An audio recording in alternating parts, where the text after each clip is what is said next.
So season 4 La Casa de Papel is coming soon on Netflix, but before we go into that, we're gonna talk about how season 3 ending changes the haste and the fate of our beloved characters. My name is Conan, and on this channel we talk about the most intriguing physics and psychology in popular films and our TV shows, but if you're new here, consider subscribing. So season 3 ended with two surprises. One is Nairobi being gunned down by snipers, and two is the police being blown up by RPG right in front of the Bank of Spain. Although it was not the first time one of their team members was shot, with the first one being Moscow, it is however the first time that the police was deliberately attacked and probably killed in front of the general public. Now recall the first two seasons, the professor had a great vision and pretty strict rules for the heist. It is a challenge to capitalism, and it's also a chance to give back to the poor without hurting or harming anyone.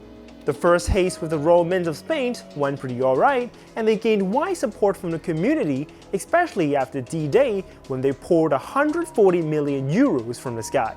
But as the killing began at the end of season 3, how is that gonna change the public opinion on the heist and the robbers? Well, before the heist, the professor himself predicted that if they kill anyone during the heist, they will go from being heroes to public enemy number one.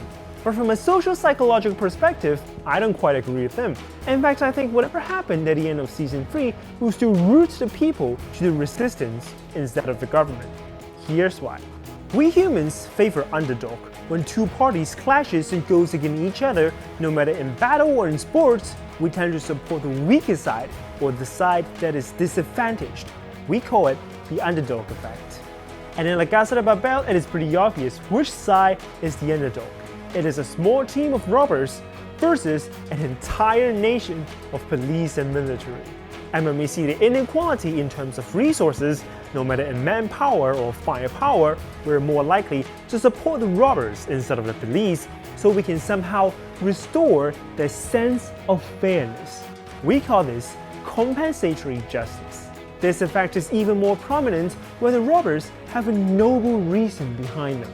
In this case, fighting for social justice.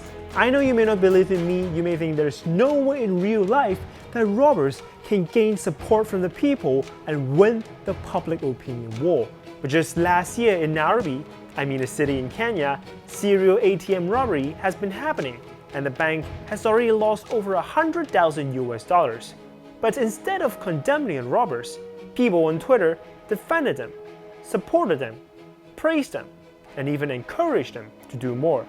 Although this underdog effect is scientifically proven, it is however not without limitations. In fact, psychologists have found two ways where people will stop supporting the underdogs, with the first one being self-relevant. Say, when the robbers rob the bank and people will actually lose money in their own accounts, well, they will probably stop supporting the underdogs. But that's not quite the case in this scenario, so we're going to talk about the second one, which is when the underdogs turns out to be more resourceful.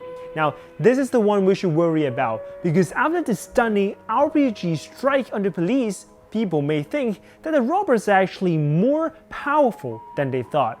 But I think as long as the professor shows the general public the other side of the story, which is Nairobi being gunned down, and when the police starts to have reinforcements, I think the people will still slowly gravitate back towards the resistance, but not the police and the government. But whether this is truly the case, well, we'll wait and see and find out in La Casa de Papel Part 4 coming up in a few days.